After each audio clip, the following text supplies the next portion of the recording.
Hi, and welcome back to Commander Aspie.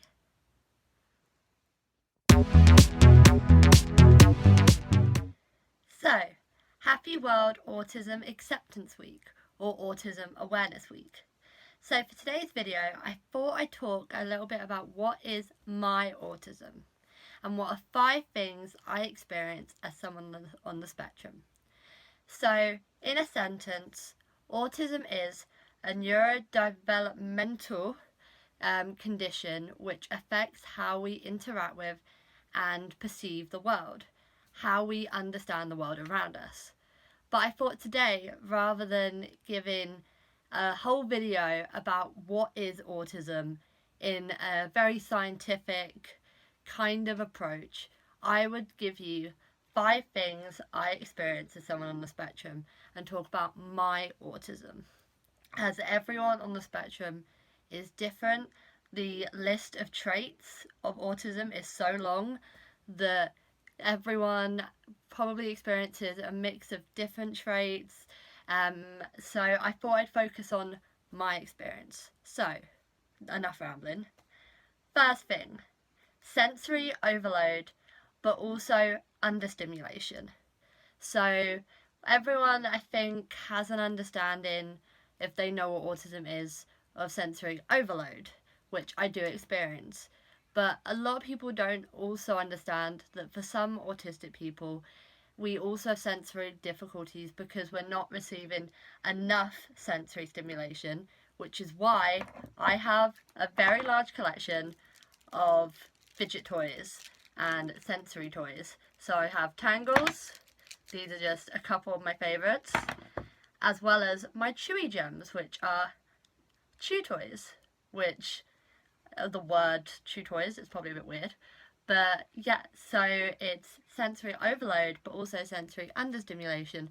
And having these things can help us just cope with the world better and help us to focus as well and help us to self-regulate.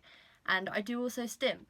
Now, stimming can be literally anything, and I will make a whole video on stimming, but even just bouncing your knee or biting your nails, anything can be stimming.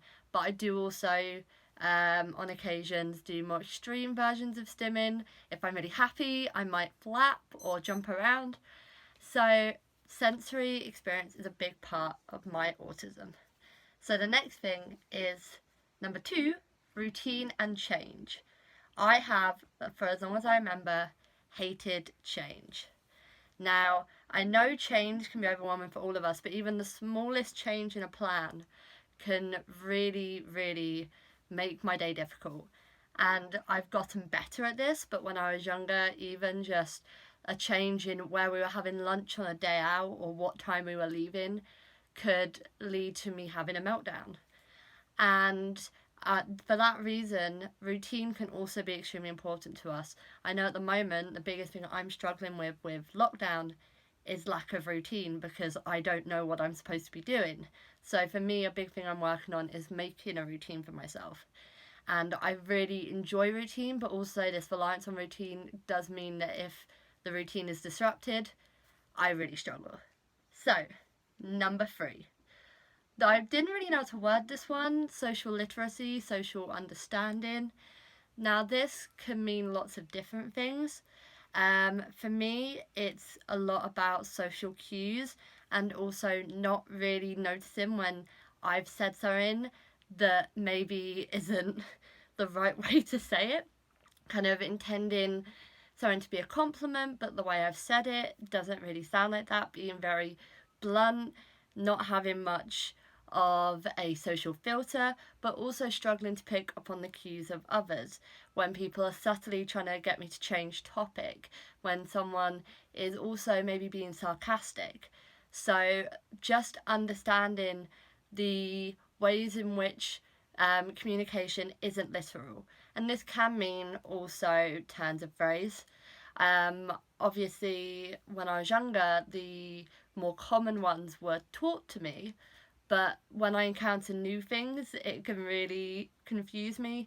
Like when I was reading, ironically, the incident of the curious dog in the nighttime, which is about autism, the phrase let a sleeping dog lie came up, and I had no idea how to interpret that. So yeah, social understanding is a big part of my autistic experience.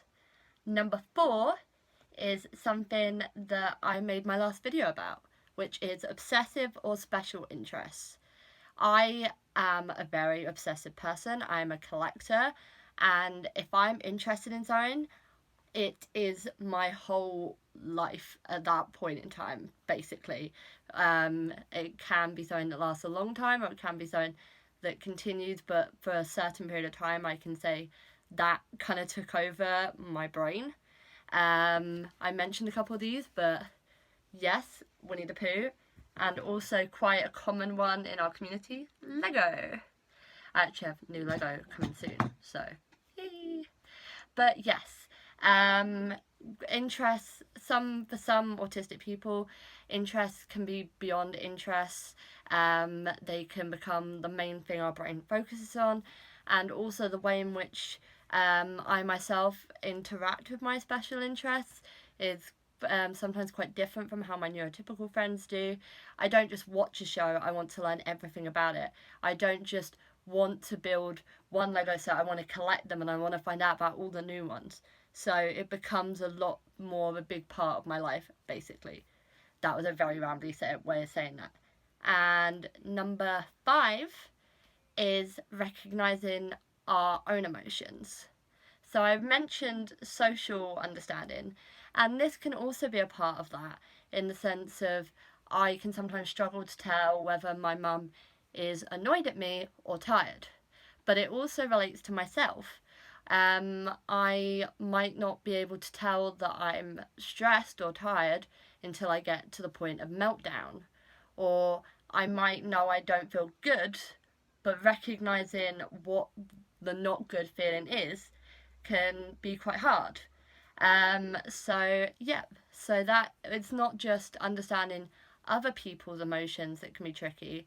Even understanding and regulating our own emotions can also be tricky.